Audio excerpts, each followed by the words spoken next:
시청자 여러분 안녕하십니까? 출발 성공 투자 박민영입니다.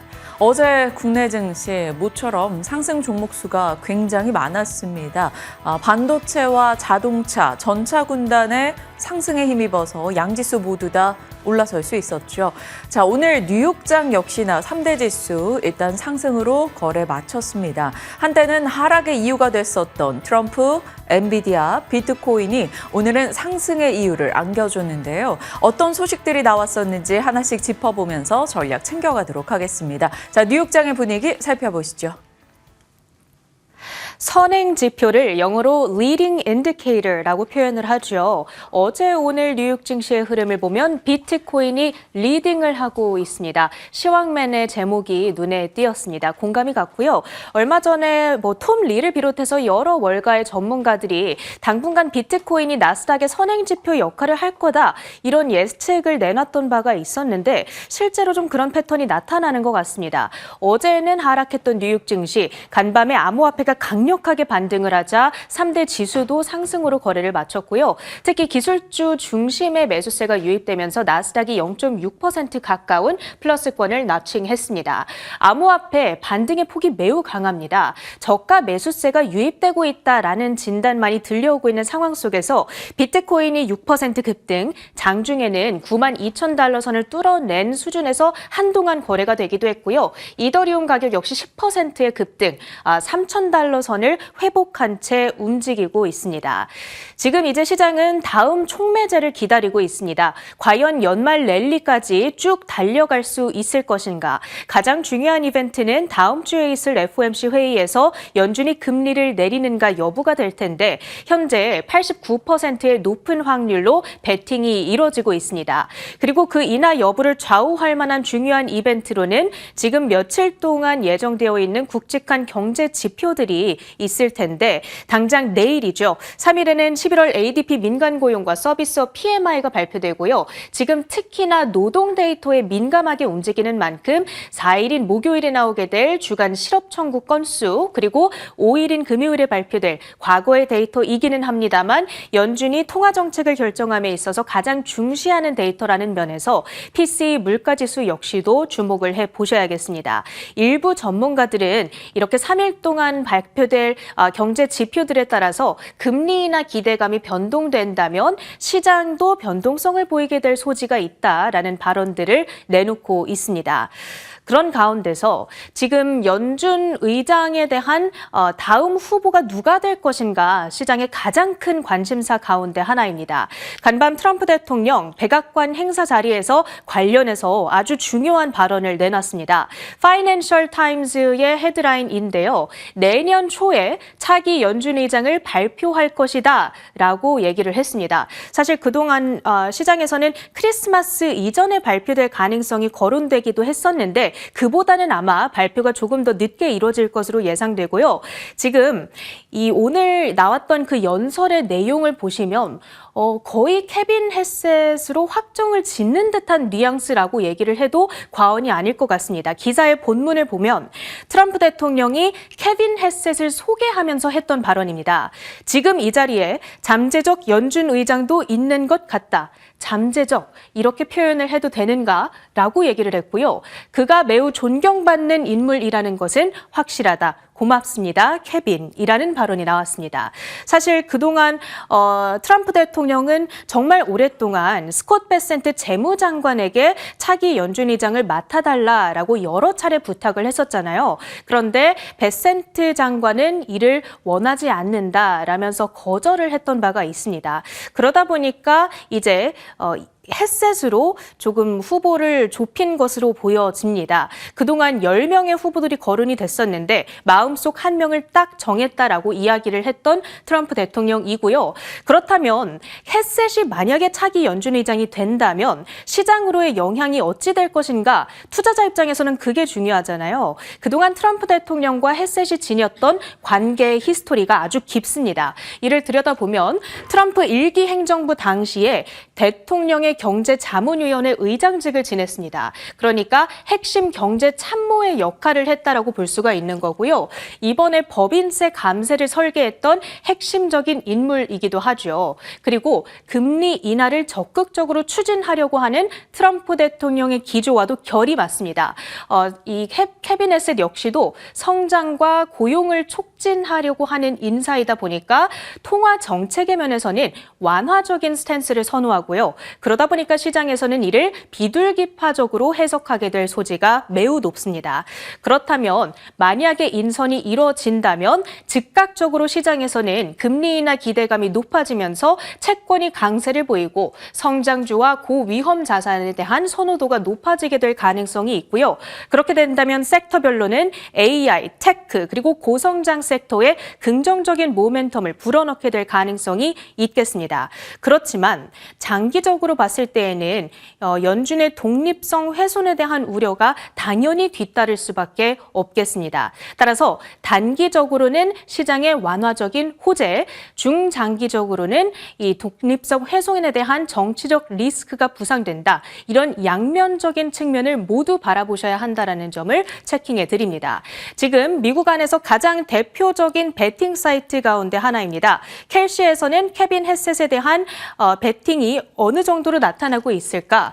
간밤에 트럼프 대통령이 발언을 내놓자마자 이 퍼센테이지가 폭등을 했습니다. 12월 3일 기준으로 케빈 햇셋 차기 연준의장 당선 확률 84% 베팅이 이뤄지고 있고요. 그 다음으로는 케빈 워시가 8%로 나타나고 있다는 점까지 함께 확인해 드립니다. 그렇다면 어젯밤에 미국 증시 안에서 섹터와 종목들의 분위기가 어땠는지 확인해 보시죠. 일단 AI 트레이드의 활기가 다시금 나타났습니다. 이 암호화폐 반등에 힘입어서 특히나 엔비디아가 0.9% 상승세를 나타냈죠. 간밤에 UBS가 주최한 컨퍼런스가 열렸습니다. 이 자리에서 엔비디아의 CFO가 최근에 AI 버블론을 반박하고 나섰습니다. AI에는 버블이 없다. 그리고 우리는 차세대 루빈 칩의 설계를 완료했고 내년도 하반기 출시를 목표로 하고 있다라는 발언이 나타났습니다. 엔비디아의 주가 0.9%의 플러스였고요. 그랬던 반면에 보시면 브로드컴과 AMD의 주가가 내림세를 그린 모습을 확인하실 수가 있죠. 이것은 어제 아마존 역시도 연례 클라우드 컨퍼런스죠. 리인벤트 행사가 간밤에 개최가 됐습니다. 이 자리에서 최신 칩 트레이니움 3를 출시를 했고요. 그리고 앞으로 발표되게 될 트레이니움 4 칩, 차세대 칩에는 엔비디아의 엔비링크 퓨전을 도입하겠다라고 얘기를 했습니다. 데이터 센터 고속 연결 솔루션이라고 보시면 되겠는데 어찌됐든 브로드컴 AMD가 아니라 엔비디아와 협력하겠다라는 발표가 나온 것이다 보니까 경쟁사들의 주가는 이렇게 빠졌다고 우리가 해석을 해볼 수가 있겠습니다. 반도체 섹터 내에서 가장 강력하게 급등했던 종목은 인텔이었습니다. 콜 옵션 거래량이 급증하면서 수급적인 요인이 컸다고 해석을 하고 있고요. 어플라이드 머티리얼즈, 키방크의 목표가 상향 소식에 4% 급등하며 52주 신고가를 경신해냈습니다. 그리고 테슬라는 중국에서 지금 인기가 약간 회복하려는 조짐이 보이는 걸까요? 11월 중국 인도량이 10% 전년 동월 대비 급증을 했습니다. 올해 들어서 두 번째로 높은 월간 기준 성적이기도 했는데 다만 이번 달 말에 중국 안에서도 전기차 인센티브가 종료될 예정이다 보니까 이를 앞둔 선구매 효과가 몰린 것으로 풀이가 되고 있습니다. 그 밖에는 보잉의 CFO가 내년도 737, 787 인도량이 늘어날 거다라고 얘기를 하면서 주가가 10%나 급등했다는 점까지 확인합니다. 미국장 랩업이었고요. 국내 증시의 연결 포인트들로 이어갑니다. 자, 어제 국내장의 분위기가 나쁘지 않았던 만큼 그 좋은 분위기가 오늘 새벽 뉴욕장을 받아서 이어지길 바라보겠습니다. 어제 양지수 모두 올랐고요. 외국인과 기관의 매수세가 유입돼서 반가웠습니다. 코스피 2% 가까이, 코스닥도 이거래일간 굉장히 강하게 올랐다가 어제는 0.6% 정도로 우선 상승은 유지했습니다. 비트코인과 외환시장이 좀 진정되는 모습이 나타났고요. 코스닥 경쟁력 강화 방안, 사실 이번 주에 발표될 것으로 기대했었으나 조금 밀렸죠. 하지만 연내 발표는 확정되어 있다라는 것에서 어찌 보면 기대감의 연장이라고 볼 수 있겠습니다. 이 때문일까요? 외국인과 기관의 동반 매수세가 유입되며 어제 시장 분위기 나쁘지 않았습니다. 그 중심에는 전차가 있었고요. 엔비디아가 AI 생태계 내에서 압도적인 우위를 차지하고 있다라는 UBS 컨퍼런스의 젠슨 황 CEO의 발언 등이 계속 이어지고 있었다 보니 AI 진영이 회복하는 모습을 보여줬습니다. 수출 데이터들도 보탬이 돼줬죠. 그래서 반도체와 전력 등이 강했는데요. 전력의 수출 데이터도 언제나 긍정의 힘을 안겨줍니다. 그리고 손정희 회장 엔비디아 지분 팔았던 것으로 조금 버블론의 한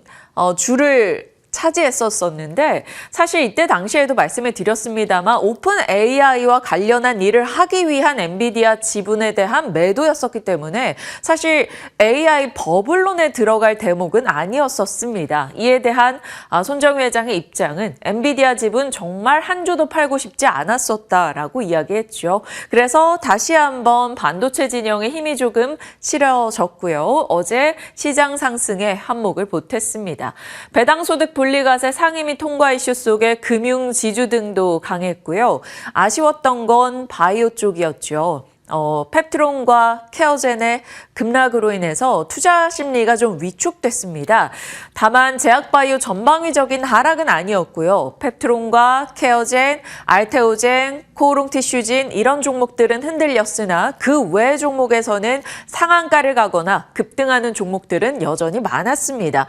아무래도 금리와 관련해서 잠깐의 노이즈가 있기도 했었고 이날 그 전 거래에 미국에서 머크 등이 하락하면서 일정 부분의 차익 실현 매도 물량이 나오지 않았나 이렇게 볼 수 있겠습니다. 자, 반면에 소외받았었거나 아니면 조금 주도 섹터에서 조정을 받았던 섹터가 어제 강했습니다. 대표적으로 해운이에요. BDI가 그러니까 벌크섬 운임 지수가 2년 만에 최고치를 기록했다라는 소식 속에 정말 잊고 있었던 페노션이 상승을 보였습니다. 어제 11% 급등으로 꽉 찬 양봉을 나타냈죠. 대한해운도 따라갔고요. 그 밖에 해운사들이 동반적인 강세 흐름을 나타냈습니다. 워낙 시장에서 아예 관심조차 받지 못했던 종목이기 때문에 소외되어 있었던 저평가의 이슈 정도로 볼 수 있을지 아니면 정말 완연한 업황의 회복을 기대할 수 있을지는 좀 지켜봐야 되겠습니다. 일단은 BDI의 반등 속에서 해운사들의 주가가 좋았다라는 점이고요. 자동차 같은 경우는 11월 1일자로 미국의 관세 소급 을 해서 이제 해주겠다. 인하를 해주는 내용을 소급 적용해주겠다라는 소식이 들려왔죠. 그래서 현대차, 기아 등 어제 반가운 상승을 나타냈습니다. 현대차 수급을 한번 살펴볼까요? 어제 4% 정도 올라가면서 지수 상승에 기여를 했는데 외국인과 기관의 동반 매수세가 유입된 것을 확인할 수가 있습니다. 거기다 현대차 그룹이 내년도의 키워드로 자율주행을 언급하면서 현대 오토에버의 주가 급등이 나타나기도 했죠. 18%의 상승세를 보여줬습니다. 차트를 보니 참 어지러운 흐름을 보이기도 했었네요. 자, 그리고 조정업종에서도 반등을 줬는데요. 로봇과 조선, 전력입니다. 로봇은 보스턴 다이내믹스가 로보티지의 액추에이터를 구매한다. 이런 언론 보도가 나오면서 일부 투심을 계속해서 키워 나갔고요. 스마트 팩토리 관련한 종목들의 상승세 혹은 일부 의료용 로봇 종목들이 강한 흐름을 이어갔습니다. 조선도 어제 저희 장 출발 전에 한국과 미국의 실무자 만남 속에서 핵 잠수함 관련한 협의체가 조속 가동될 수 있다라는 기대감 등이 나왔죠. 그래서 꽤 쉬었던 조선주들도 반등을 줬고요. 그리고 또 하나가 바로 전력입니다. 통합 전력 솔루션에 대한 기대감, 수출입 데이터, 긍정적인 내용들 그리고 반도체의 상승에 힘입어서 올라갔죠. 구리 가격이 계속 올라가며 전선주들도 역시나 상승 요인이 될 수 있다라는 점을 짚기도 했었는데 전선주 역시 대한전선, 가온전선 함께 올라가기도 했습니다. 어제는 상승하는 종목 수도 꽤 많았었고 외국인과 기관 이렇게 수급을 끌어주는 주체도 있었다라는 점에서 굉장히 반가웠던 하루가 되겠습니다. 자, 엔비디아와 현대차 관련한 이야기들이 꽤 많이 나오고 있죠. 생태계 결합으로 볼 수 있습니다. 제조 생태계를 두루두루 잘 갖추고 있는 현대차, 모빌리티부터 제조, 물류, 로봇, UAM, 그리고 AI 플랫폼 생태계를 잘 갖추고 있는 엔비디아죠. GPU도 GPU지만 로봇 플랫폼 혹은 신약 개발 플랫폼 등등의 각종 플랫폼들에 집중하고 있는 엔비디아이기도 합니다. 이런 제조업과 AI 생태계 결합 속에서 눈에 띄었던 종목이 우리 앞서 살펴봤었던 현대 오토에버가 되겠습니다. SI 업체죠. 시스템 통합 업체로서 현대차 그룹의 두뇌 역할을 하는 기업이라고 가끔 말씀을 드렸었는데 저희 시간은 함정남 차장님이 현대 오토에버를 꽤나 선호하며 많이 얘기하셨던 걸로 기억합니다. 자, 그룹 내에서 기술 구현을 가능하게 하는 디지털 인프라를 구축하고 운영하는 업체입니다. 현대차 그룹이 디지털 전환의 속도를 내면 낼수록 현대 오토에버가 할 수 있는 역할이 많아지겠죠. 일단 로봇이나 스마트 팩토리 부분만 떼놓고 봐도요. 현대차 그룹의 보스턴 다이내믹스와 공정을 연계할 수 있습니다. 그리고 엔비디아 기반의 로봇 시뮬레이션에 공장에 적용해 볼 수 있겠죠. 그리고 차량 소프트웨어, 그룹 데이터를 운영하고 제조 시스템을 통합해서 데이터를 표준화해서 관리하는 역할을 그룹사 내에서 할 수 있을 겁니다. 이 때문에 현대 오토에버가 한동안은 좀 무겁게 흘러가는 듯 하다가 한 번씩 이렇게 현대차 그룹과 엔비디아 이슈가 시장의 화두가 될 때마다 급등하는 모습을 보여주기도 하는데요. 어제도 모처럼 상승세를 나타내면서 현대차 그룹의 강세에 같이 동참했고 시세를 좀 이끌어가는 모습이 눈에 띄기도 했습니다. 기관의 최근에 강한 매수세가 유입되고 있긴 하네요. 자, 현대 오토에버를 비롯해서 시장 전략들 추가적으로 쌓아가 보겠습니다. 자, 그 밖에 각 분야별 연속적인 이슈들을 체크해 보시죠. 일단 메모리 풍기에 대한 얘기 계속 나오고 있고요. 삼성에서 HBM4 내부 퀄 테스트를 통과해서 엔비디아에 납품 임박했다라는 소식이 애프터마켓의 삼성전자 주가를 조금 더 상승으로 이끌기도 했습니다. 상황이 이러하다 보니까 쇼티지 상황에서 삼성전자와 SK하이닉스가 공격적으로 생산을 늘리지 않는 쪽을 선택하고 있습니다. 아무래도 칩에 대한 수익성을 확보하기 위해서겠죠. 이 가운데 뱅크 오브 아메리카에서는 TPU 가격이 내년 최대 3배 인상될 수 있다. 1배가 아니고 3배입니다. 인상될 수 있다. 이런 얘기도 나오고 있습니다. 자, AI에 대한 칩에 대한 얘기는 여전히 긍정적이다라는 점과 TPU라는 점 그리고 삼성의 HBM4라는 단독 뉴스라고 봤을 때 이 키워드에서 오늘 국내 삼성전자와 또 HBM 진영의 SK하이닉스가 어떨지 지켜보겠습니다. 연준 관련해서는 앞서 소식 들어보셨겠지만 트럼프 대통령이 케빈 에셋을 잠재적인 연준 의장이라고 표현을 했습니다. 여기에 연준이 3.5년간 지속했었던 양적 긴축을 공식적으로 종료하기도 했죠. 전체적으로 유동성 공급, 완화적 통화 정책이라는 키워드를 보여주고 있습니다. 그래서 10년물 국채금리 하락했고요. 12월 금리 인하 가능성이 올라가기도 했죠. 이 요소만으로도 미국 내에서 엔비디아와 금리의 하락에 반응하는 기술주의 반등이 나타났다. 이렇게 볼 수 있겠습니다. 자, 한일령 관련해서요. 일본이 남중국해에서 필리핀과 함께 공동 군사훈련을 했습니다. 이것도 어찌 보면 좀 중국을 자극할 수 있는 내용이긴 하죠. 자, 우리가 그 덕을 보는 곳들에 대한 얘기가 계속 나오고 있는데 중국 플랫폼에서 한국 호텔 예약이 작년 대비 240% 폭증하고 있다고 합니다. 그런 가운데 이 수혜 섹터의 가장 대장은 호텔이나 카지노일까요? 롯데관광개발 같은 경우 흑자 전환의 이슈와 카지노 매출이 늘어나고 있다는 기대감 등에 어제 반등을 줬습니다. 6%의 상승으로 다시금 2만 원 선을 회복했네요.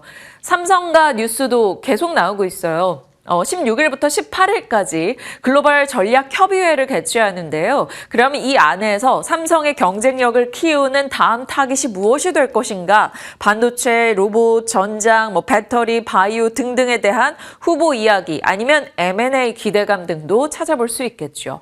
이재용 회장이 모친으로부터 삼성물산 지분을 넘겨받았다라는 소식, 이제 본격적으로 응집해서 사업의 추진력을 키워나갈 수 있다라는 내용으로 볼 수 있을 거고요. 어제 갤럭시 G 트라이폴드가 공개가 됐습니다. 그래서 일부 IT 부품주들의 시세가 좋았었는데 일부 외신에서 애플의 폴더블이 내년 9월경에 나올 것이다. 꽤나 구체적으로 9월에 차기 아이폰 시리즈와 함께 공개될 거다라는 얘기가 나오고 있습니다. 그래서 IT 부품단에 대해서 조금 더 이 이슈를 놓고 지켜봐야 될 것 같네요. 각 분야별 뉴스가 매일같이 새롭게 업데이트가 되기 때문에 업데이트되는 내용들을 같이 정리해 나가고 있습니다. 자, 변동을 보일까 걱정되는 종목들도 조금 있습니다. 워낙 종목별로 활발하게 움직이는 시장이다 보니까 종목에 대해서 좀 디테일하게 지금부터 얘기를 해볼 텐데요. 어제 LNF요. 자사주 100만 주 처분 이슈 1281억 원 규모였죠.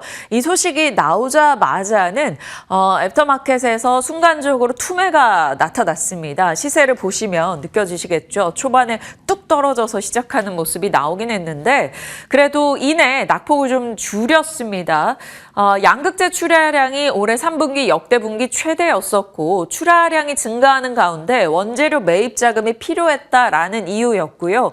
그나마 낙폭을 줄여서 다행이긴 한데 LNF의 변동 어떻게 나올 것인가 좀 봐야 될 것 같습니다. 자, 그리고 어제 장중에 급락했던 종목이죠. 글로벌 텍스프리. 어제 11% 폭락이었다라고 볼 수 있을 텐데요. 이 이슈가 있었습니다. 외국인 관광객들이 미용 성형 또 피부 미용을 할 경우 부가세로 환급받는 특례가 올해 말에 종료될 예정입니다. 원래는 이 기한이 더 연장될 수 있다라는 기대감이 있었는데 그 기대감이 조금 무산됐다라는 소식이 들려왔고요. 이러한 내용들을 미리 좀 반영하면서 주가가 11%나 급락했습니다. 다만 일각에서는 그래도 태국의 환급창구 운영사업자 사전 입찰에 참여했기 때문에 이것으로 인한 내년에 이제 본 입찰 참여 자격 등이 나오고 나서 만약 잘 될 경우 수익원이 생긴다라는 것이고 최근에 중국인 관광객이 증가하고 있기 때문에 긍정적으로 볼 수 있지 않겠느냐라는 시각도 있습니다. 그래서 LNF와 글로벌 텍스폴이 완연한 악재로만 보기도 좀 애매하기 때문에 국내 장에서 오늘 답을 어떻게 낼지는 좀 지켜봐야 될 것 같습니다. 두 종목이 특징적으로 눈에 띄어서 넣어봤고요. 자, 로봇에 대한 얘기가 또다시 들려오고 있습니다. LG전자, 삼성전자 혹은 현대차그룹, 네이버, 피지컬 AI라는 키워드를 두고 사업 재편을 하고 있는 점에 대해서 이틀 전에 말씀을 드렸었는데 LG전자의 단독 뉴스가 또 나왔어요. 관련한 단독 뉴스요. LG전자가 스마트 팩토리 솔루션 센터를 신설한다라는 소식이었습니다. 그래서 LG와 관련된 로봇주로 일단은 한 번 더 추려봤습니다. 가장 많이 보는 게 현대차 보스턴 다이내믹스의 액추에이터 구매 이슈까지 겹쳐서 어제 또 상승했었던 로보티즈. LG와 액추에이터 계약을 했고 LG가 지분 투자를 한 업체이죠. 자, 로보스타는 LG전자가 최대 주주이기도 하고요. 유진로봇도 LG U+와 연결고리가 있습니다. T로보틱스, 시메스, 한라캐스트, 유일로보 등이 있는데 유일로보틱스는 SK 쪽의 이제 로봇 기업으로 보시면 되는데요. 스마트 팩토리 솔루션 기업이라서 이 스마트 팩토리 솔루션 센터 신설 키워드를 보고 같이 체크해 보시면 될 것 같습니다. 자, 로봇에 대한 시세가 3분기 실적 발표 시즌에 잠시 한 2주 정도 쉬어갔고 그 외로는 올해 한 해 내내 로봇주들은 돌아가면서 순환 급등을 이어가고 있다라는 점에서 추가적인 시세가 또 연결될지 지켜보도록 하겠습니다. 자, 이렇게 조금 개별 특징주성 종목들을 들여다봤고요. 자, 뉴욕장은 비트코인 따라 이리저리 흘러가고 있는 모습입니다. 비트코인이 내려가면 지수도 빠지고 올라가면 또 올라가고요. 비트코인의 반등 속에서 밤사이 뉴욕장은 상승했습니다. 일단 AI 버블론이 완화됐죠. 엔비디아, UBS 컨퍼런스 등의 발언 등이 영향을 줬고요. 인텔도 급등하면서 반도체 진영의 회복은 반가웠습니다. 케빈 헤셋 연준 의장이 될 수 있다라는 기대감이 금리를 또 떨궜고요. 암호화폐 혁신 면제, 그러니까 기존의 증권법을 규정해야 되는 준수 의무를 좀 면제해주는 쪽에 대한 이야기가 증권거래위원장을 통해서 나오기도 했고요. 미셸 보우먼 연준 부의장도 암호화폐에 대한 금융 시스템에 대해 적극 도입하겠다라는 발언 등을 내놨죠. 이 때문에 비트코인 등이 반등을 보여준 점이 위험 자산에 대한 선호로 해석이 되며 올라섰습니다. 자, 그리고 애플이 야곱야곱 조용히 계속해서 올라가고 있습니다. 아이폰 17 시리즈 판매가 계속 좋은가 봐요. 사상 최고가 경신을 해나가고 있습니다. 7일 연속해서 상승하고 있고요. 연말 쇼핑 대목을 더 보내고 나면 크리스마스 등 다 남아있죠. 추가적으로 매출이 더 올라갈 수 있다라는 기대감이 나오고 있습니다. 자, 그러면 여기서 뽑을 수 있는 키워드 등은 AI 진영의 종목들, 그리고 금리 인하라는 키워드에서 제약바이오. 물론 미국 내에서 제약바이오가 오늘 밤 그렇게 좋지는 않았었습니다. 오늘 새벽에는요. 그리고 비트코인이나 스테이블코인 관련한 종목군들, 애플, 부품주 등을 체크해볼 여지가 있겠습니다. 국내로의 연결고리였습니다. 자, 그리고 바이오로 넘어가겠습니다. 미국의 바이오 시세가 어떻든 간에 물론 영향은 분명히 있습니다만 국내 바이오 내에서 제 갈 길을 잘 가는 종목들이 꽤 많아지고 있습니다. 작년에는 알보리에라는 몇 종목들이 엄청난 시세를 뿜어내면서 제약바이오의 센티를 끌어올렸었죠. 제약바이오 섹터에 대한 신뢰 자체를 업그레이드 시켰었는데 이제는 그 대열에 속속 같이 줄을 서는 기업들이 조금씩 더 늘어나는 분위기입니다. 바이오 신흥 강자, 시세적 측면에서요. 하반기 상승률 쭉 한번 좋은 쪽들을 나열해봤는데 와, 오름 테라퓨틱스도 268%나 올랐더라고요. BMS의 DAC 계열 신약 후보 물질 기술 이전을 한 바가 있습니다. 그런데 이 DAC가 다소 생소하죠. ADC, 차세대 면역 항암제, 이 표적 단백질 분해 기전을 결합한 플랫폼이라고 합니다. 쉽게 본다면 항체 종양세포에 도달한 뒤에 세포 내에 표적 단백질을 분해해서 그러니까 암, 종양의 생존 기반 자체를 파괴하는 기술이라고 하네요. 그래서 이후 이런 쪽의 주목이 계속 될 경우 차세대 항암제 패러다임에 전환이 있을 수 있다라는 기대치가 몰리면서 하반기 유독 좋습니다. 268%의 상승률을 기록했네요. 자, 그리고 프로티나 많이들 이미 익숙하게 들으셨던 기업일 겁니다. 단백질 상호작용 분석 플랫폼입니다. SPID 플랫폼인데 3명이서 일주일간에 최대 5,000개까지 항체를 분석할 수 있다. 그래서 세계에서 가장 빠른 속도로 항체 바이오 베터를 발굴할 수 있는 플랫폼입니다. 적응증에 한계가 없어서 여러 가지 신약 개발에 쓸 수 있다라고 하네요. 한국투자증권이 블록버스터를 발굴해줘 라는 제목으로 얼마 전 리포트를 내기도 했습니다. 자, 프로티나 300% 이상의 상승을 보였었죠. 저희 이제 출발 성공 투자에서는 나종식 위원님이 꽤 많이 수익을 안겨주셨던 종목으로 기억합니다. 자, 그리고 에클론이요. 저희 카티 치료제 관련한 이야기로 자주 나눠봤었던 종목입니다. 자체 개발 중인 카티 치료제 모멘텀도 있긴 합니다만 과거에 기술 이전했던 항체 신약이 내년도부터 이제 데이터를 발표할 전망인데요. 바로 파트너사 중국 헬리우스입니다. 굉장히 공격적으로 자금을 투입하면서 이 제품에 대한 신약에 대한 그 자신감을 드러내고 있어요. 다국가 2상 임상과 3상 임상 중간 데이터가 내년 상반기, 하반기 각각 발표될 예정이라고 합니다. 올해 하반기 동안 300%의 상승을 기록했습니다. 자, 만만치 않네요. 로켓 헬스케어는 400% 이상 올랐습니다. 5월에 상장한 기업인데요. 장기 재생 플랫폼 기업이고요. 손상된 조직을 재생하는 바이오 잉크 제조, 3D 바이오 프린팅 기술을 상용화한다고 합니다. FDA 등의 인증을 획득했고 적응증을 확대하는데 지금 연구개발을 주력하고 있다고 하네요. 자, 바이오의 신흥 강자, 정말 지난해 알테오젠, 보로노이, 리가캠, ABL 못지않은 시세를 내고 있는 이들이 되겠습니다. 자, 기존의 알보리에 같은 종목으로 합축해 나갈까요? 아니면 이런 신흥 강자들의 추가적인 베팅을 해볼까요? 아니면 기다려야 되는 다른 종목이 있을까요? 이러한 이야기, 제약바이오에 대한 섹터 전략 잠시 후에 나눠보겠습니다. 자, 제약바이오 얘기하고 있다 보니까 일정이 잡히는 두 종목이 있어서요. 에임드바이오가 이제 이번 주 상장을 앞두고 있죠. 삼성 서울병원에서 스핀오프로 시작한 기업입니다. 그러니까 삼성가와 밀접한 기업이라고 볼 수 있겠죠. ADC, 차세대 면역 항암제 기반한 관련해서 항암제를 개발하는 바이오텍 회사입니다. 전임상 단계 3건이 누적돼 있고 기술 이전 금액만 한 3조 정도 달한다고 하네요.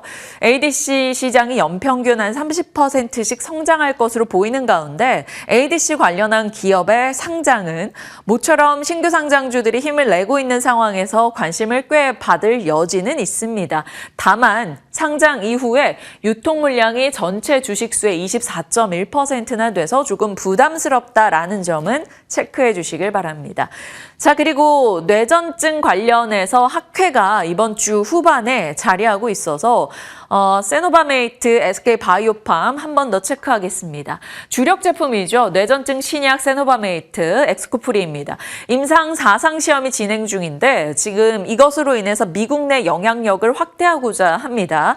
2028년도면 이 단일 품목 하나로 글로벌 매출 1조, 블록버스터 신약이 될 수 있다라는 기대감도 일부 나오고 있네요. 자, 이번 뇌전증 학회에서 어떤 발표를 하는가 정도 체크해 주시죠. 자, 좀 디테일하게 개별 종목들 살펴봤고요. 워낙 바이오가 어렵기 때문에 이런 이슈가 있다 정도를 전달하기 위해 정리를 해봤습니다. 자, 이제 자리 이동해서 시장 분위기 보시죠. 뉴욕장은 반등했습니다. 그리고 비트코인도 올라줬죠. 미셸 보우먼 연준 부의장의 발언 등이 영향을 줬습니다. 케빈 에셋에 대한 기대감도 올라갔고요. 결국 그러면 금리 인하, 완화적 통화 정책이라는 것에서 시장은 코인 관련주, 소프트웨어 관련주 혹은 제약바이오 2차 전지 등을 볼 수 있을 겁니다. 다만 2차 전지는 테슬라가 상승에 동참하지 못했다라는 점, 어제 LNF 이슈를 어떻게 소화할지 정도는 지켜보셔야 되겠고요.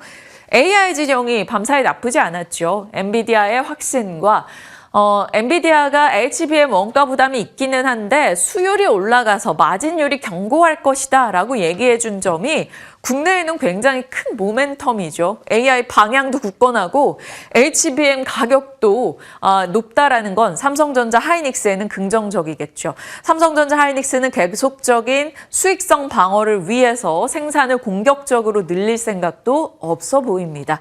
그러면 AI 진영의 추가적인 반등을 기대할 수 있을지 보겠고요. 그로 인해서 체크할 분야는 원전이나 전력 등의 범 AI 진영, 그리고 조금 회복하고 있는 조선, 아직까지는 회복을 못하고 있는 방산대에서 러시아 등의 좀 불편한 내용이 나온다면 또다시 자주국방의 트렌드로서 방산은 올라설 수 있다는 점을 기억해 보겠습니다. 애플 관련주 IT 부품사들도 같이 놓아보시죠. LG 이노텍이 사실 그 부품사 중에서는 최근에 가장 많이 이슈가 되는 것 같습니다. 자, 이번 주 일정입니다. 연준 부의장 연설 있었죠. 이 때문에 오늘 비트코인 등이 반등을 준 거고요. 오늘은 사실 큰 일정이 자리하고 있지는 않네요. 내일이 바로 에임드바이오의 상장 예정이고 이 코스닥 경쟁력 강화 발언은 지워야 되겠습니다. 왜냐하면 연장이 돼서 연내 발표는 하겠다라고 해서 12월 말경으로 좀 밀리는 분위기가 나타났죠. 뇌전증 학회 이슈라던가 미국의 혈액학회 등의 이벤트 등 제약바이오에 남아있고 일각에서는 이 이벤트 등이 지나고 나면 뚜렷한 애로가 없다면 한동안은 제약바이오의 소강을 걱정하는 목소리도 있습니다. 다만 연초에 또 JP모건 헬스케어 컨퍼런스 등이 있기 때문에 그를 앞두고 그 시기를 잘 매매 타이밍으로 봐야 된다라는 얘기도 있어서요. 한번 내용 살펴보시길 바랍니다. 하나증권의 오늘 아침 업데이트된 제약에 대한 보고서니까요. 살펴주시죠. 자, 시장에 대한 흐름 들여다봤고요. 섹터 뉴스 넘어가 볼게요. 미나 앵커 나와주시죠. 네, 오늘은 대표 섹터 중에 하나인 전력기기 섹터 살펴보도록 하겠습니다.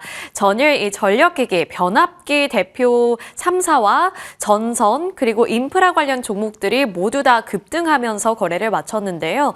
언제까지 이 상승세는 이어지게 될까요? 사실 이 대표 섹터들이 순환매격 성격을 띠면서 주가가 상승을 했었고 그동안 이제 전력기기 쪽은 약간 횡보하는 듯한 쉬어가는 듯한 분위기를 연출하기도 했었죠. 하지만 끝난 줄 알았는데 끝나지 않았던 주가 흐름을 어제 장에서 살펴볼 수 있었습니다. 그래서 제목을 한번 아빠 아직 안 잔다라고 정리를 해봤는데요. 전일 이제 살펴보시면 산일전기가 11%로 강세로 거래를 마쳤고요. 그리고 LS일렉이라든지 HD현대일렉 같은 대표 기업들도 모두 다 6%대 그리고 4%대까지 상승폭을 확대해 나가는 움직임을 보여주기도 했습니다. 효성중공업도 3%대의 급등 흐름으로 거래를 마쳤고요. 그리고 그뿐만 아니라 전선주들의 주가 상승세도 견조했는데 대한전선이 5%대, 가온전선도 5.2%의 급등, 그리고 이제 일진전기 같은 쪽도 3%대의 급등 흐름을 보여줬다는 점이 눈에 띄었습니다. 그리고 산일전기에서 일진전기까지는 수급도 한번 체크해 보시면 좋을 것 같은데요. 대체적으로 외국인과 기관 투자자들의 수급이 들어오고 있는 종목이기도 하지만 전일장에 뚜렷했던 특징 중에 하나는 외국계 IB에서 이렇게 눈독을 많이 들이고 있었다는 겁니다. 이번에 이제 가장 큰 상승 탄력을 받았던 산일전기 같은 경우에는 맥쿼리 증권에서 또 수급을 들이붓는 모습이 나타났고 LS일렉도 시티그룹, JP모건, 골드만삭스, 대한전선과 가온전선 같은 전선 대표주들은 JP모건에서 많이 담는 모습이었고요. HD현대일렉 같은 경우에는 네 군데에서 이렇게 또 수급을 보이는 양상이 나타났습니다. 일진전기도 메릴린치라든지 JP모건 쪽에서 담는 모습이 기록이 되기도 했고요. 그래서 단순히 외국인과 기관의 수급이 많이 들어오고 있습니다를 넘어서서 이렇게 다양한 종목군들 쪽으로 외국계 수급이 들어오고 있다는 점도 눈여겨봐야 하는 대목이 되겠습니다. 넘어가서 조금 더 자세한 내용들 다뤄보도록 할 텐데요. 이렇게 가장 대표적인 섹터 그리고 무거운 섹터 중에 하나인 전력기기가 다시 한번 이렇게 급등하는 모습을 보여주니 고민이 참 많아질 것 같습니다.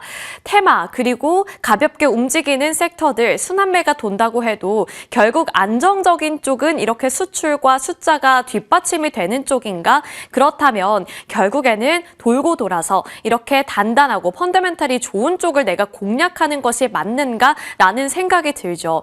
그리고 전일 여러 가지 모멘텀이 있었지만 전력기기 섹터가 오를 수 있었던 가장 큰 이유 중에 하나는 바로 수출 실적에 있었습니다. 이번 올해 1월부터 11월까지 전력기기의 수출액은 71억 3천만 달러를 기록하면서 전년 대비 무려 11.3% 증가하는 수준을 나타냈는데요.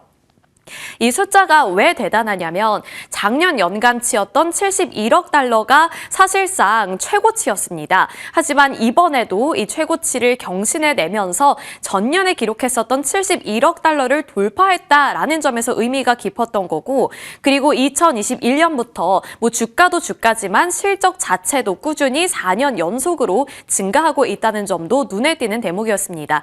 그러니까 이렇게 몇 년 연속으로 오르고 있는 주가가 그저 기대감 그리고 스토리에 따라서 오른 것이 아니라 수출과 숫자를 중심으로 해서 올랐던 것이라는 것을 다시 한번 확인해 볼 수 있는 대목이었던 거죠.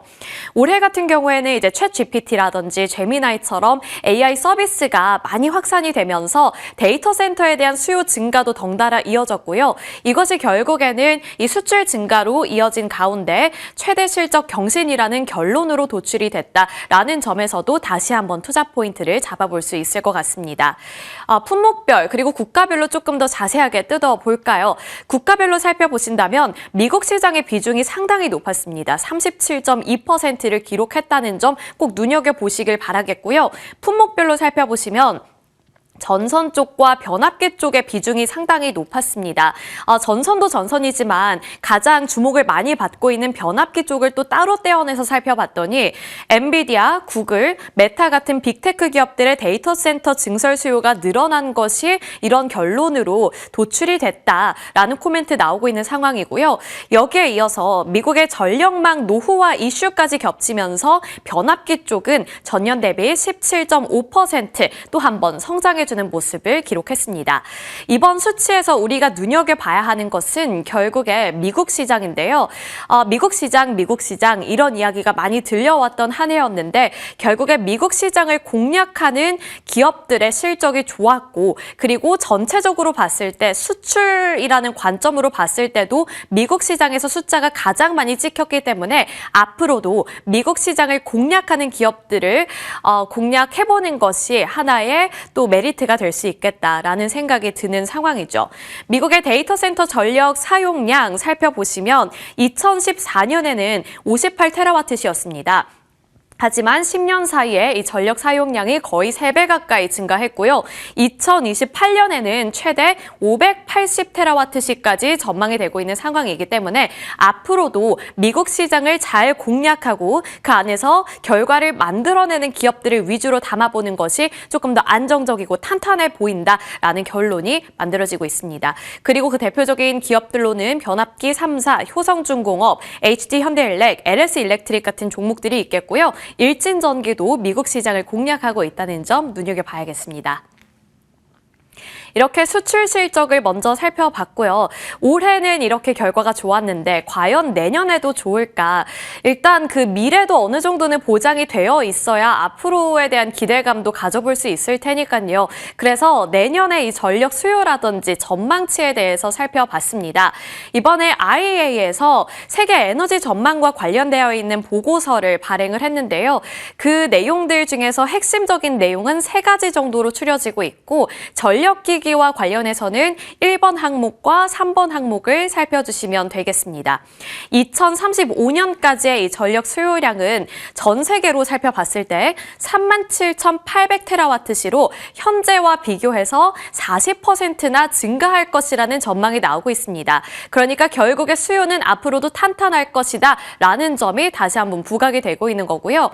3번째 항목을 살펴보시면 이제 전기화의 급속 진행 및 데이터 센터의 수요가 증가하게 되면서 이 스텝스 기준으로 봤을 때 이 스텝스는 IEA에서 지금 말을 하고 있는 공식적인 시나리오를 뜻하는데 그 시나리오를 살펴봤더니 2035년의 발전량은 전년도 전망치 대비 4%가량 상향할 것이다. 상향 조정하는 흐름이 나타났다는 점도 한 가지의 주목해 볼 만한 포인트가 되겠습니다. 넘어가서 이제 내년에도 좋을까와 관련해서 우리가 또 집중해서 눈여겨보면 좋을 만한 체크포인트 한 가지 더 준비를 해봤는데요. 우선 지금 2025년을 기준으로 봤을 때 데이터 센터에 투자를 한 투자 금액 자체가 약 5,800억 달러로 추정이 되고 있습니다. 이게 얼마나 대단한 숫자냐면요.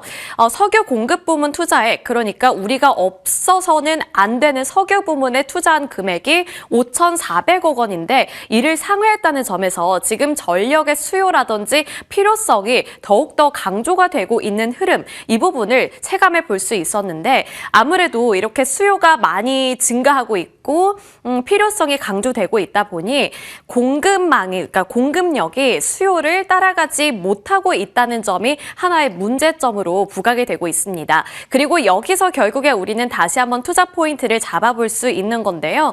지금 미국의 데이터 센터 평균 전력망 연결 시간은 1년에서 3년이 소요가 된다고 하고, 그리고 미국에서 데이터 센터가 가장 집중되어 있는 버지니아주 같은 경우에는 7년까지 소요가 된다고 합니다. 그러니까 시간도 많이 걸리는 상황 속에서 수요는 계속해서 증가할 것인데 결국 그 공급해 줄 수 있는 양이 따라잡아 줄 수 있을 것인가? 그렇게 된다면 전력기기 기업들이 갖게 되는 레버리지, 힘이 조금 더 강화되겠죠. 그렇게 된다면 협상 능력도 증가할 것이다라는 기대감도 걸어볼 수 있는 상황입니다. 그렇기 때문에 앞으로 이 수요가 앞으로도 폭발적으로 증가할 것이다라는 내러티브 속에서 다시 한번 실적이라든지 어떠한 결과를 만들어내는지, 그리고 기대감의 영역에서 주가가 어느 정도로 반응해 줄 것인가, 이러한 부분들도 앞으로도 눈여겨봐야 하는 체크포인트가 되겠다는 거죠. 그리고 마지막 부분은 지금 이 전력기기랑은 살짝 다른 얘기긴 한데요. 이렇게 수요를 공급이 따라가지 못하고 있으니 그 남는 부분을 아마 뭐 중동이나 미국에서는 재생에너지라든지 천연가스로 좀 대체할 가능성도 거론이 되고 있기 때문에 이러한 부분에서도 한 번쯤은 눈여겨보시면 좋을 것 같습니다. 이어서 이 LS 일렉트릭 살펴보겠습니다. 지금 이러한 상황 속에서 LS 일렉트릭 쪽으로 가장 큰 수혜가 예상된다라는 코멘트가 많이 나오고 있는데요. 이 부분은 제가 많이 다뤄드렸던 만큼 미리 보기로 이렇게 서머리만 정리를 해봤으니까 다음에 한번 참고해 보시면 좋을 것 같습니다. 주목 포인트 업데이트된 내용들 전달을 해드리도록 하겠습니다. 이제 초고압 변압기의 매출액 기준 생산 능력이 앞으로도 증가할 것이라는 전망치가 단단해지고 있는데요. 2024년에는 2천억 원, 2025년 올해는 3천억 원으로 책정이 되고 있는 가운데 내년에는 이제 6천억 원으로 확대될 것이라는 계획이 짚히고 있는 상황입니다. 그래서 LS 일렉트릭과 관련해서는 매출과 관련된 기대감도 더욱더 높아지고 있다는 점이 첫 번째 투자 포인트가 될 것으로 보이고요. 그리고 2025년 기존 공장만으로 초고압 변압기 매출액은 3,500억 원을 넘어설 것이라는 기대감 역시나 짚히고 있습니다.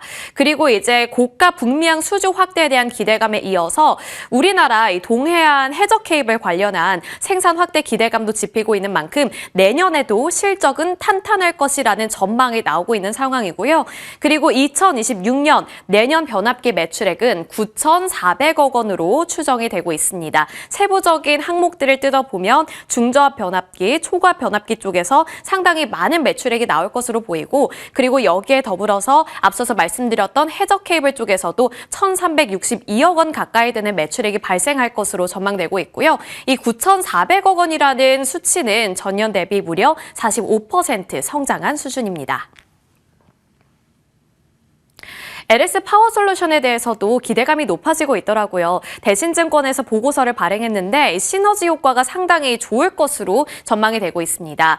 이 LS 파워솔루션 같은 경우에는 초고압 변압기 비중을 확대하고 있고 모 회사와 함께 전력기기 패키징 쪽에서 시너지 효과를 낼 수 있을 것이라는 내러티브가 지금 꾸준히 나오고 있는데, 수주 잔고 같은 경우에도 6천억 원 중에 초고압 변압기 비중 30%로 상당히 높다는 점, 그리고 매출액의 추이를 봐주시길 바라겠습니다. 2025년 올해는 1,400억 원을 기록할 것으로 보이는데 내년에는 2천억까지 증가할 것으로 보이고요. 영업이익률은 14%로 예상이 됩니다. 중요한 핵심 포인트는 시너지 효과가 기대된다는 점, 그리고 이는 결국에 LS 일렉트릭의 주가로 반영이 될 수 있다는 점이 되겠습니다. 마르지 않는 모멘텀, 전일 이제 효성중공업과 대한전선이 손을 잡고 9조 원 가까이 되는 전력관리 시장을 공략하겠다라는 소식을 밝힌 바 있습니다. 그리고 세부적인 내용들 이러한 헤드라인이 나왔는데요. 이제 전체적으로 통합 진단 체계를 함께 구축하겠다. 그래서 조금 더 효율적으로 이러한 부분들을 운영하겠다. 이 트렌드에 맞춰서 시스템을 갖추겠다, 강화하겠다라는 것이 핵심 골자였는데, 그 안에서 제가 대한전선에 대해서 지난번에 브리핑을 해드린 바 있습니다. 이 제목을 보시면 지난 8월 광복절 부근에 제가 대한전선에 대해서 내용을 전달해드린 바 있는데 그 부분을 한번 기억해 보시라고 제목을 다시 한번 써봤고요. 대한전선과 관련해서 가장 중요한 투자 포인트는 내년부터 2024년에 수주했던 고마진 초고압 프로젝트가 매출화되기 시작할 것이다라는 점이 되겠고요. 당진 해저 케이블 공장 외에도 베트남과 유럽 등의 증설 계획을 갖고 있고 또 검토를 하고 있는 만큼 해외에서의 매출 확대 기대감도 함께 짚히고 있습니다. 그리고 이러한 투자 포인트들이 맞물려서 결과를 만들어내게 된다면 중장기적으로 실적이 개선 개선될 가능성이 거론이 되고 있는 거죠. 그리고 초고압 케이블 시장 같은 경우에는 앞으로도 커질 것으로 보이는데 2023년부터 유럽 시장을 중심으로 회복세를 나타내고 있는 상황이고요. 빅테크 기업들도 국내에 데이터 센터를 확대할 계획을 갖고 있는 만큼 그 안에서 초고압 케이블은 공급 부족을 겪게 될 것이고 그 안에서 대한전선이 활약을 할 수 있다. 그리고 이는 결국에 실적으로 이어질 것이다라는 내러티브가 다시 한번 단단해지고 있는 상황입니다. 전력기기 관련주들이 다시금 힘을 내주고 있습니다. 여기서 N차 랠리로 이어지게 될 것인지 저희와 함께 가늠해 보시면 좋을 것 같고요. 종목별로 세세한 전략까지 챙겨가 보시길 바라겠습니다.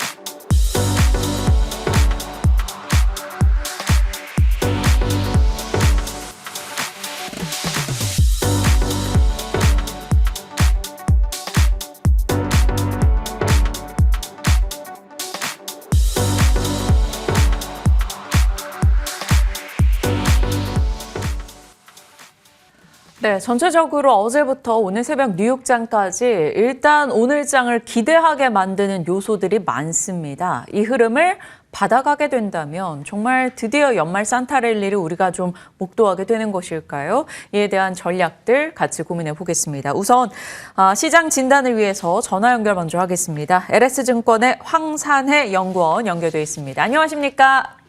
네, 안녕하십니까? 네, 반갑습니다. 지금 뉴욕장의 분위기 그리고 최근에 코스닥을 중심으로 확연하게 개선되고 있는 시장의 분위기 연말까지 이어지리라 보시는지 산타랠리 저희 기대해도 되는 겁니까? 네, 저는 일단 기대감은 유효하다라고 생각을 하고 있습니다. 보통 연말 랠리에 대한 기대의 근간이 소비에 있다는 것을 고려한다면 더욱더 맞다고 생각하고 있고요.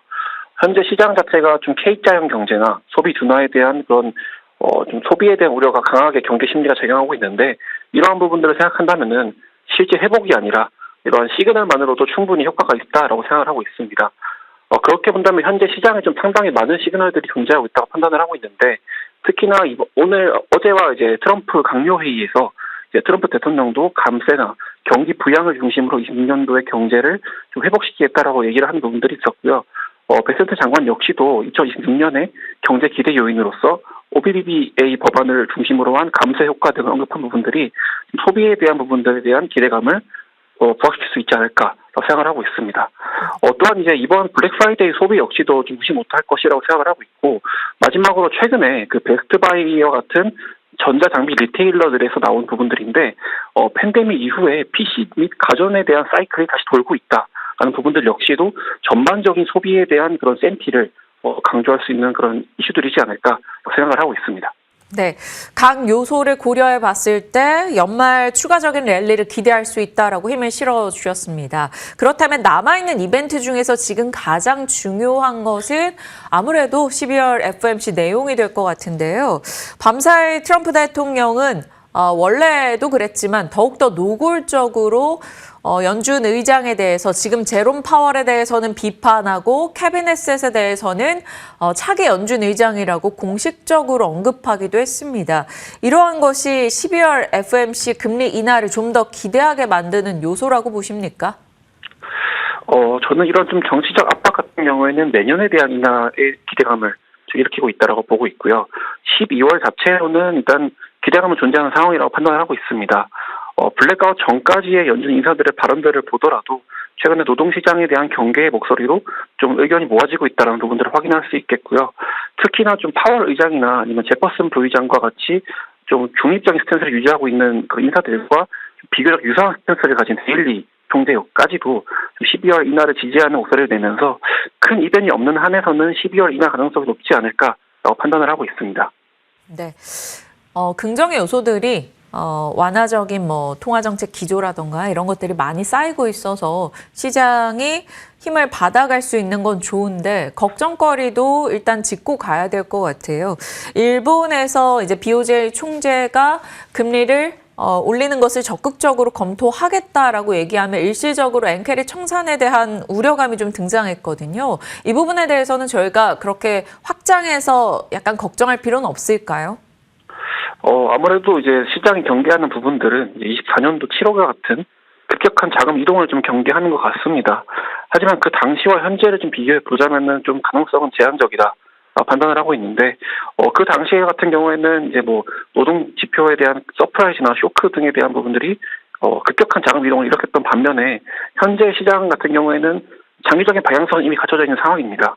미국 같은 경우에는 인하 사이클, 일본 같은 경우에는 인상 사이클을 이미 포지션 상에서 반영을 하고 있는 상황이고, 또 작년 청산으로 인해서 이미 누적된 포지션 자체가 완화되었기 때문에 급격한 변동성에 대한 경계는 좀 내려놓아도 되지 않을까 생각을 하고 있습니다. 네. 그렇다면 이제 남아있는 한 가지의 변수, 지금 AI 시대를 계속 걸어가는 가운데 중간중간에 버블론 혹은 AI 수익화 논란이 계속되고 있습니다. 지금은 살짝 또 진정 국면에 들어가면서 엔비디아가 반등을 주고 있는데 AI 버블에 대해서는 연구원님의 시각은 어떻습니까? 일단 AI 투자에 대한 경쟁이 부채를 활용한, 즉 회사채를 활용한 과잉 경쟁 양상에 들어간 상황이기 때문에 이러한 좀 센티단의 부담은 좀 필연적이다라고 보고 있습니다. 하지만 좀 유동성 환경이나 즉 금리 방향성이나 재정에 대한 부분들이 전반적인 시장의 센티의 중심축이라고 보고 있고요. 시장에 돈이 많아지거나 환경이 좋아진다면은 같은 버블에 대한 이슈더라도 악재나 호재를 받아들이는 강도가 달라질 것이다 생각을 하고 있습니다. 예를 들어서 마이클 버리의 발언들을 보자면은 과거의 금리 인하에 대한 의구심이 발생했던 시기에서는 강하게 받아들였던 반면에 오늘도 역시나 마이클 버리는 A의 버블론에 대한 얘기를 했지만은 시장 같은 경우에는 좀 긍정적인 유동성 방향성이나 이런 재정에 대한 확장에 대한 기대감을 반영하면서 어찌 보면 무시했다라고 볼 수 있거든요. 즉 한마디로 AI 버블에 대한 낙관과 비관을 결정한 요소는 유동성이다 말씀을 드리고 있습니다. 네.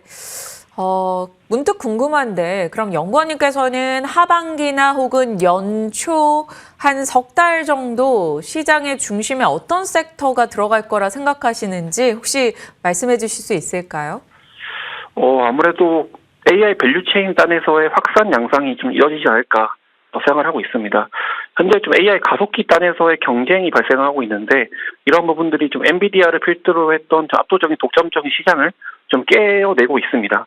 하지만 오히려 그 밑단의 밸류체인 단에서는 독점성이 강화되고 있는데 그 대표적인 예시로서 메모리나 전력기기 같은 부분들이 있다고 생각을 하고요. 이러한 독점성이라는 것은 즉 마진율, 즉 이익률이기 때문에 국내나 아니면 해외 AI 밸류체인 전반 단에서 이익 단에서의 그런 낙수 효과가 발생할 수 있지는 않을까 생각을 하고 있습니다. 네. 시장의 전반적인 흐름과 눈여겨볼 수 있는 섹터군에 대해서 짚어주셨습니다. LS증권의 황산의 연구원님과 함께했네요. 고맙습니다.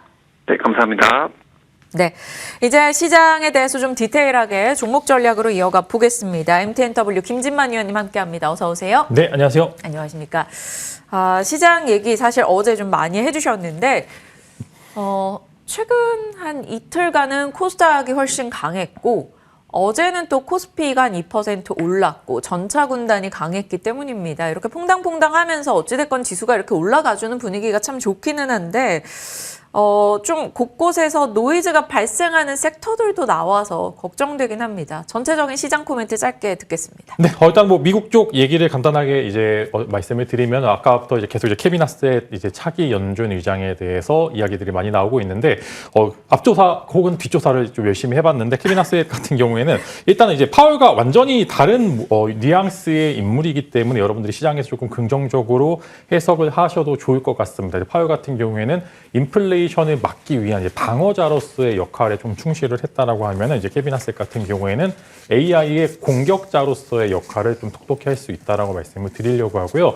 이제 좀 최근에 보시면은 미국의 빅테크들이 회사 채권을 좀 많이 발행을 해서 이제 AI 관련돼서 투자를 현금 공백기를 메꾸려고 하는 액션들이 많이 나오고 있는데 이렇게 만약에 이제 연준 의장이 케빈 하셋으로 바뀌게 되면 이런 이제 빅테크들의 AI 투자에 대한 대출 지원이라든지 혹은 이제 시장에서 유동성을 공급할 수 있을 만한 요소들이 굉장히 다수 포착이 되고 있기 때문에 굉장히 긍정적으로 해석을 해보실 필요가 있다라고 생각이 되고 있고요. 기본적으로 케빈 하셋은 공급주 이제 서플라이 관련돼서 조금 이제 이제 유동성 확대 측면에서 좀 긍정적인 해석을 하는 인물이기 때문에 여러분들 좀 긍정적인 해석을 하셔도 좋을 것 같다라는 말씀드리면서 일단은 이제 제가 확인하고 싶었던 데이터가 하나 있었었는데 이제 12월 1일부로 연준의 양적 긴축이 종료된다라고 이제 여러분들 다들 기대를 하셨는데 실제로 연준의 이제 오버나이트 레포라고 해서 이제 미국 은행 시스템에 직접적으로 좀 자금들이 투입이 되면서 이 미국의 단기 채권 최근에 이제 노이즈 관련된 이슈들이 해소가 되는 국면이기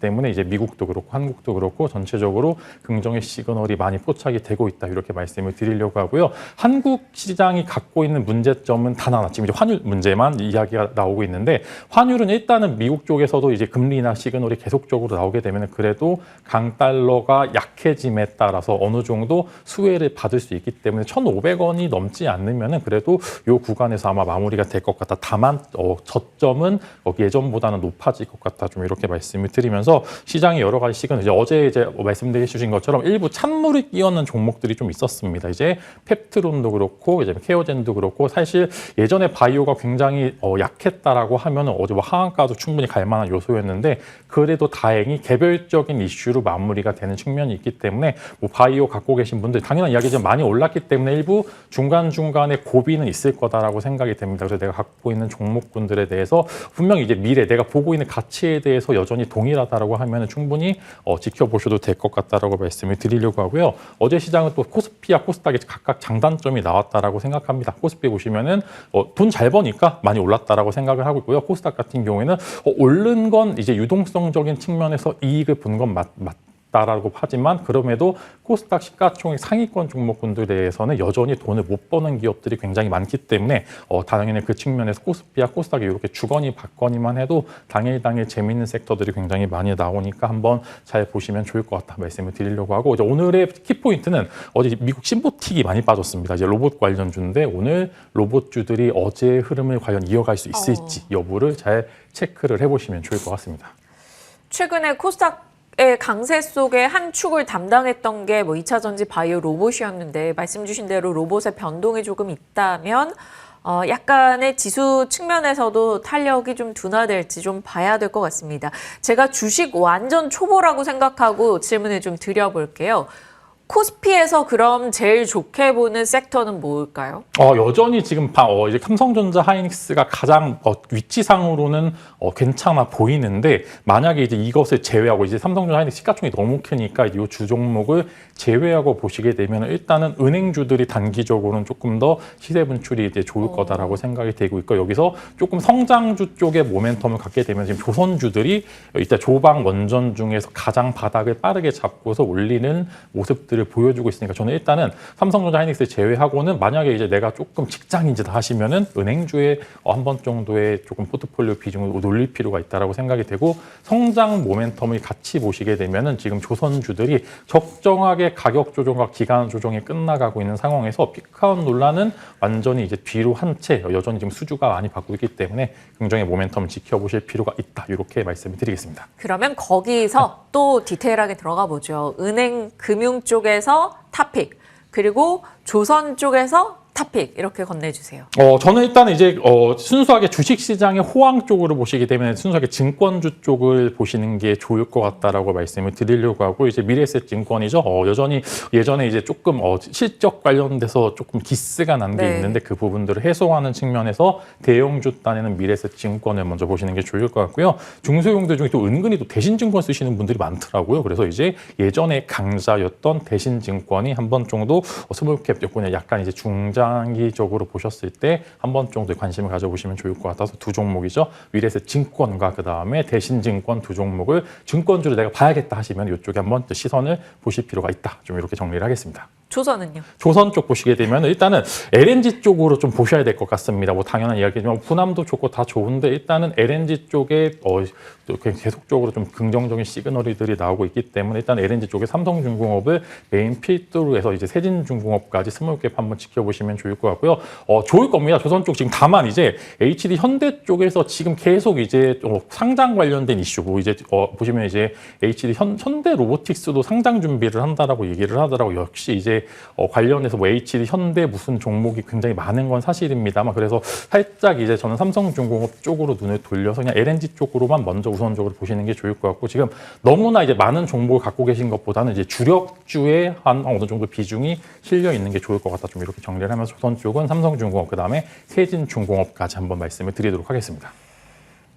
조선과 반도체 그 진영에 대해서 살짝 얘기를 해 주셨고 또 저희가 궁금한 게 어제 코스피단에서 잘 갔던 건 현대차 그룹이었어요. 그리고 그 가운데 현대오토에버도 엔비디아와의 협업 속에서 역할을 해낼 것이라는 기대감이 작용을 했는데 현대차 그룹주에 대한 지금의 시각 매수 적극적으로 할 수 있다라고 보십니까?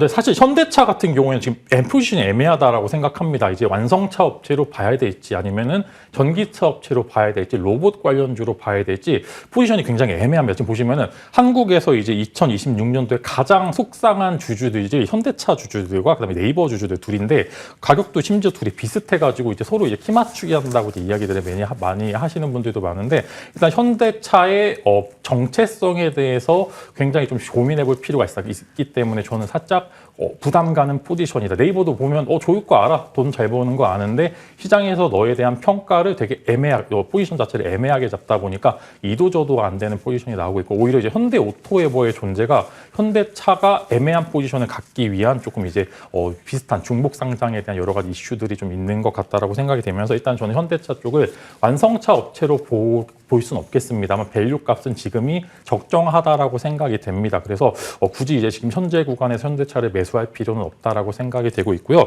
이제 어제 보시게 되면은 이제 최근에 이제 테슬라 이제 FSD 관련돼서 유튜브 쪽에 영상들이 많이 올라오는데 굉장히 호평이 일색이라서 아마 현대차가 이제 자율주행 쪽으로 굉장히 많이 밀린 건 사실입니다만 많이 밀렸다고 주식시장에서 너넨 밀렸으니까 뒤로 물려서서 이제 완전히 이제 도태된 거야가 아니라 오히려 투자를 많이 할 수 있을 만한 기회다라고 생각이 되고 있기 때문에 현대차 쪽 자율주행 쪽으로 한번 여러분들 관심을 갖게 되시면은 SOS랩이라든지 현대오토에버가 조금 더 소프트웨어 쪽으로는 매력이 좀 있다라고 말씀을 드리면 현대차보다는 현대오토에버와 그다음에 이제 관련돼서는 조금 소프트웨어 쪽 한번 지켜보시는 게 좋을 것 같다라고 말씀을 드리면서 보스턴 다이나믹스의 상장이 만약에 나스닥 쪽에서 예정이 되어 있으면 네이버와 비슷한 흐름으로 갈 겁니다. 분명히 주가에는 호재가 많은데 상장하는 날 아마 조금 세론 뉴스가 나올 것으로 전망이 되니까 보스턴 다이나믹스 쪽으로 지켜보시게 되면은 굳이 현대차가 이쪽에 밸류 값을 받지는 않을 것 같다 말씀을 드리면서 그냥 현대오토에버의 추가적인 상승을 기대하는 게 좋을 것 같다. 이렇게 정리를 해드리도록 하겠습니다. 현대차 그룹에 대해서 지나친 기대치를 높여갈 상황은 아니고 현대오토에버 정도로 자율주행 키워드에서 반응할 수 있다. 이 정도로만 정리하고 가겠습니다. 자, 저희가 이야기 나누고 있는 사이에 프리마켓 출발했네요. 하나 둘씩 시세 보겠습니다. 일단 시가총액 상위권 거의 다 상승으로 시작하고 있는 가운데 도드라지는 건 두산에너빌리티입니다.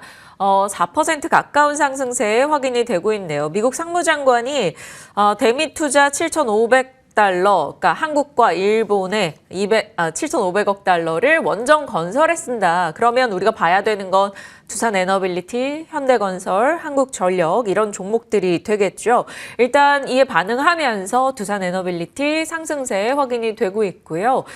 코스닥 시총 상위 종목들은 별다른 움직임 없네요. 어제 급락 나왔던 펩트론이 그래도 일단 하락이 진정되며 1% 정도 상승세 보여주고 있습니다. 상승률 상위로 가면 페노션 들어가 있네요. BDI 벌크선 운임지수의 상승세가 계속되면서 어제도 그제도 괜찮았는데 오늘도 프리마켓 기준 강세 흐름 확인이 되고 있습니다. 진에어, 사조산업, 하나투어 이런 쪽은 다 중국과 일본 갈등 수혜이죠. 수산물 수입을 금지하는 쪽에서 사조, 그리고 진에어, 하나투어 이런 쪽에서는 일본으로 가는 여행객이 한국으로 온다라는 기대치가 반영이 되고 있는 걸 겁니다. 그 밖에는 요즘 프리마켓 단골이죠. 큐렉소 또 올라가고 있고요. 펜트론, PSK, 심텍 이런 IT 칩 관련한 종목들 YC도 올라가고 있고요. 그 밖에는 하이젠, R&M, 엔젤 로보틱스 등의 로봇주들도 우선 일부 강세 흐름 보여지고 있습니다. 거래량이 많이 실리는 쪽은 거의 비슷하네요. 삼성전자, 하이닉스, 두산에너빌리티, 현대 오토에버 여기 들어가 있고요. 어제 로봇 관련한 이슈에 있었던 HL만도도 한 4% 정도 오름세 확인이 되고 있습니다. 일부 유리기판주랑 우리기술투자, 코인 쪽 가상화폐 시장의 분위기가 좋았기 때문에 강세 흐름이고 어제 소부장 얘기해 주셨던 동진 세미캠도 2.4% 오르고 있습니다. 자, 프리마켓 특징으로 봤을 때 김진만 의원님 어떤 게 가장 눈에 띄셨나요? 일단은 반도체 쪽이죠. 어제 삼성전자 퀄테스트 관련돼서 이제 이야기들이 조금 나오고 있는데 정확히 말하면 이제 PRA죠. 관련돼서 양산 승인 직전에 나오는 여러 가지 이제 내부적인 퀄테스트 승인이 났다라는 이야기 때문에 이제 YC 같은 반도체 종목들이 좀 올라가고 있는 것 같고요. 그다음에 어제 일본 포토레지스트 관련된 여러 가지 이슈들 때문에 조금 이제 반도체 쪽에서 동진세미캠과 이제 올라갔다 이제 좀 떨어지긴 했습니다만 여전히 제가 이제 어제 말씀드린 것처럼 좀 먼지 쌓였던 부분들을 해소시키는 요인으로 결국에는 좋아질 걸 조금 앞당기는 그런 이슈로 삼아보시면 좋을 것 같기 때문에 오늘 이제 프리마켓 특징 중 일단 YC 한번 삼성전자 이제 보통 HBM 퀄테스트 관련된 이야기가 나오면은 가장 탄력적으로 올랐던 종목 중에 하나니까 한번 관심 가져보시면 좋을 것 같고요. 그다음에 오늘 추가적으로 이제 일본과 중국의 여러 가지 이제 노이즈로 인해서 한국 쪽에서 반사 수혜를 받는 종목들이 어제 하루 쉬어갔긴 했습니다만 오늘 추가적인 상승이 나오든지 여부를 잘 체크해 보시면 좋을 것 같고요. 저도 제 댓글창 살짝 보니까 이제 관련돼서 이제 원전 쪽 밸류체인 여러분들이 말씀 많이 해주시는데 마찬가지입니다. 두산에너빌리티를 필두로 해서 BHI 쪽 여러분들이 여전히 관심을 가져보셔야 되는 게 결국에는 수주잔고가 늘어나고 매출과 영업이익이 늘어나는 종목들이 잔파동이 있는 건 사실입니다만 결국에는 올라갈 때 또 화끈하게 올라가는 매력도가 있으니까 이제 BHI를 필두로 해서 두산에너빌리티 BHI 이쪽이 이제 여러 가지 데이터 센터 인프라 쪽 관심을 여전히 가져보시면 좋을 것 같다 말씀을 드리도록 하겠습니다. 네. 안 그래도 반도체 소부장에 대해서 질문을 좀 드려보고 싶었었는데 관련한 이야기도 건네주셨고요. 오늘 눈여겨보는 섹터로 곧장 갔다가 시간 허락하면 추가적인 질문 나눠보겠습니다. 가장 눈여겨보고 있는 혹은 지금 이 시점에 좀 공략해봐도 좋을 것 같은 종목군이 어디일까요? 일단은 뭐 아까 반도체 계속 말씀을 드리려고 하는데 일단은 종목군도 아까 이제 간단하게 말씀을 드리면 이제 반도체 진영의 이슈들을 보시게 되면 이제 TPU와 GPU의 싸움 그다음 이 계속적으로 이어지고 있는데 이제 12월 이제 가시면 미국 쪽에서 굉장히 두 개 중요한 실적이 발표가 됩니다. 저는 FOMC보다 이게 더 중요하다라고 생각이 되는데 브로드컴과 오라클이 실적을 발표를 합니다. 각각 이제 브로드컴은 12월 11일, 오라클은 12월 15일인데 지금 브로드컴이 구글향 최전선에 있는 종목으로 나와 있고요. 그다음에 오라클이 엔비디아향, 그다음에 오픈 AI빨 여러 가지 뭐 순환 출자 관련된 이슈가 있습니다. 이 두 종목이 실적을 발표 예정이 되어 있는데 반도체 쪽 여기서 기스가 날 수도 있습니다. 그래서 요거 전에 어느 정도 환희 때는 비중을 좀 줄여보실 필요가 있다라고 생각이 되고 관련돼서 잘 나오게 되면 분명히 또 시장에서 환호할 수 있을 만한 요소가 충분하기 때문에 너무나 다 줄이실 필요는 없고 그래도 어느 정도 비중은 주되 돌발 변수에 대응하실 필요가 있다. 꼭 여러분들 지금 이제 달력에다가 오라클 12월 11일, 오라클 12월 15일, 브로드컴 12월 11일 이렇게 꼭 메모해 두시면 좋을 것 같고요.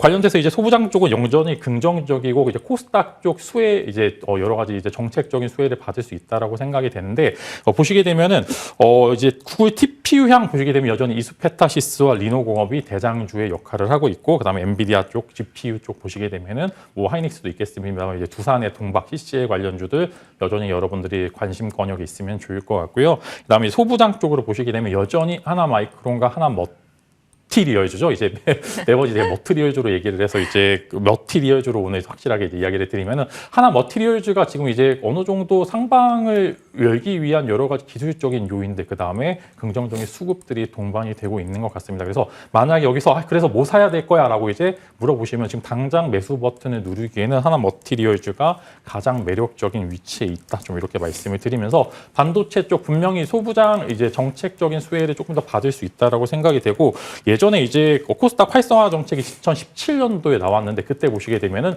실제로 지수는 올랐는데 바이오만 올랐습니다. 그래서 저는 이제 이렇게 해서 만약에 이제 정책적인 기대가 나오면 소부장 쪽이 조금 이제 우선적으로 수혜를 받지 않을까 이렇게 기대를 하면서 소부장 쪽 전체적으로 다 좋은데 실적 개선세가 뚜렷한 종목을 매수를 하셔야지 어느 정도 위기에도 대응할 수 있을 만한 그런 부분들이 있을 거다. 좀 이렇게 정리를 하도록 하겠습니다. 네, 반도체 소부장 중심으로 아직 말씀 주셨고요. 저희 종목 관련해서 제작진에게 추가적으로 언급을 해주신 게 조선산업의 엔진 쪽도 좋게 보신다고. 네, 일단은 보시게 되면 이제 어제 은근히 이제 엔진 쪽들이 좀 바닥권에서 잘 올라가는 모습들을 보여주고 있는데 지금 엔진 보시게 되면 선박용 엔진이랑 그다음 발전용 엔진 두 가지가 나오고 있습니다. 그래서 이제 엔진 선박도 잘 팔리기 때문에 당연히 중국산에 배제를 하고 하면은 한국산 엔진들에 대해서 굉장히 쇼티지를 기대를 해볼 수도 있다라고 생각이 되고 있고요. 종목군들 보시게 되면 HD 현대 마린 엔진, 그다음에 하나 엔진이 메인 이제 굉장히 빅마켓을 차지를 하고 있고 중간에 STX 엔진이 조금 있는데 보시게 되면은 발전용 엔진을 STX 엔진이 두 가지를 같이 하고 있기 때문에 조금 이제 스몰캡 쪽 공략하시는 분들은 STX 엔진을 가져 보시면 좋을 것 같고요. 그다음에 여전히 그냥 만약에 난 대형주 위주의 코스피 매매를 하고 싶다라고 하시는 분들은 HD 현대 마린 엔진을 좀 탑픽으로 좀 말씀을 드리면서 분명히 지금 현재 구간에서 매수하기 좋은 구간이다 말씀을 드리겠고, 그다음에 최근에 또 스물스물 올라오고 있는 HD 현대 인프라코어도 마찬가지로 발전용 엔진을 만들고 거기에다 이제 재건 쪽 이슈로 만약에 내년도가 뭐 캐터필더를 필두로 해서 중공업 쪽이 조금 더 화랑이 된다라고 하면은 지금 굉장히 매수하기 좋은 시기다. 좀 이렇게 정리를 하면서 종목군들 섹터 쪽으로 조금 집약을 하게 되면 저는 오늘 엔진 쪽을 한번 지켜보시는 게 좋을 것 같다. 이렇게 정리를 하도록 하겠습니다. 반도체 소부장과 조선산업에 대해서 오늘 조금 더 많은 시간을 할애해서 잡아주셨으니까요. 참고해 주시고요.